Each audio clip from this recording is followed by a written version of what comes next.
Hindi lang mga kabataan kundi maging ang kanilang mga magulang ang target ngayon na panagutin ng lokal na pamahalaan ng Kidapawan matapos maitala ang pagdami ng mga minor de edad na nasasangkot sa mga gang sa lungsod. Sa isang matapang na pahayag ni Mayor Attorney Jose Paulo Evangelista, binigyang diin ito na ang tunay na disiplina ay dapat nagsisimula sa loob ng tahanan at hindi dapat iasa lamang sa gobyerno. Babala ng alkalde, kung mabibigo ang mga magulang sa kanilang obligasyon na gabayan ng kanilang mga anak, ang pamahalaan na mismo ang papasok upang ituwid ang kapabayaan ng magulang. Mariing pinayuhan ng opisyal ang mga kabataan na iwasan ang pagsali sa mga grupong makakasira lamang sa kanilang kinabukasan. Binigyang diin ng alkalde na mga ganitong hamon sa komunidad ay malalagpasan lamang kung magtutulungan ang bawat pamilya at ang lokal na pamahalaan sa pagpapanatili ng kaayusan. Discipline starts at home. Dili niyo hulaton nga ang gobyerno pa ang magdisiplina sa inyong mga anak, pero karon niabot naman og ingon ani, pasensya ay lang gyud ta. Basin pati ang mga ginikanan amo pong disiplinahon.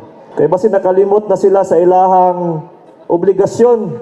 So we will have to discipline both the child and the parent.